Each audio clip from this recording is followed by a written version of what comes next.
هاوڕێ عەزیز محەممەد سکرتێری پێشووی حیزبی شووعی عێراقی دوای ململانەیەکی سەخت لەگەڵ نەخۆشیەکەی کۆچی دوایی کرد و لە مەراسیمێکی فراوانیشدا لە نێو ئامادەبوونی ژمارەیەکی زۆر لە دۆست و لایەنگرانی حیزبی شووعی و نوێنەرانی پارت و لایەنە سیاسەکانی کوردستان لە گۆڕستانی حیزبی شووعی لە شاری هەولێر بەخاک سپێردرا.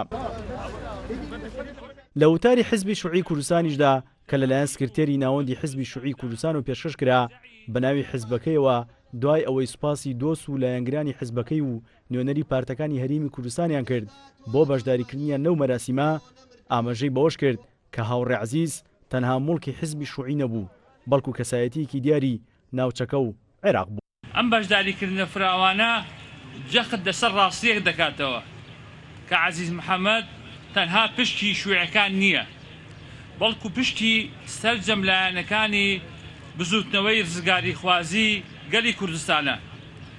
جگە لەوەی کە هاوڕێی تێکۆشەرمان سەرکردەیەکی نێونەتەوەیی بزوتنەوەی کۆمۆنیستی و ناوچەی جیهان بوو. هەر لەو مەراسیمەدا پارت و لایەنە سیاسەکانی کوردستان هاوخەمی خۆیان بۆ لە دەستدانی سیاسەتمەدار و تێکۆشەری دێرینی گەلی کورد دەربڕی و ڕۆڵی ئەویشیان لە خەبات و تێکۆشانی گەلی کورد بەرز نرخان. هەرۆک ئەوشیان بەبیر خەڵک هێنایەوە کە ئەو کەسایەتە سیاسیە ڕۆڵی بەرچاوی هەبووە لە ئاشتەوایی نێوان لایەنەکاندا. کاک عەزیز تایبەتمەندێکی تریشی هەبوو، ئەویش ئەوە بوو خەباتی چینایەتی و خەباتی کوردایەتی بەیەکەوە بەست بوو. لەبەرەوەی سەرەتای گەنجایەتی بە خەباتی کوردایەتی دەستی پێ کرد.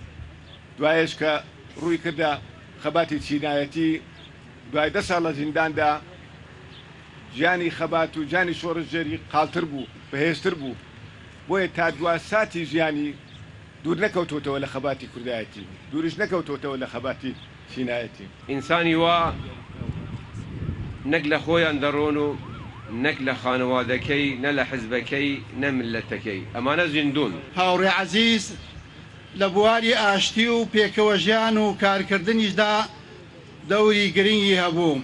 عەزیز محەممەد سکرتێری پێشووی حیزبی شووعی عێراق و سیاسەتمەداری گەلی کورد لە ساڵی 1924 لە هەولێر لەدایک بووە. لە ساڵی 1946 پەیوەندی بە حیزبی شووعی عێراقیە کردووە و دواتر لە ساڵی 1964 بووە بە سکرتێری حیزبی شووعی عێراقی تا ساڵی 1993 وەکو سکرتێری حیزب ماوەتەوە. پاشان لە هەرێمی کوردستان حیزبی شووعی کوردستانی دامەزراند و بۆ سکرتێری ئەو حیزبە و لە 31 پێنجی ئەم ساڵش هەر لە هەولێر کۆچی دوایی کرد. سیروە حوسێن، کورسان نیوز، هەولێر.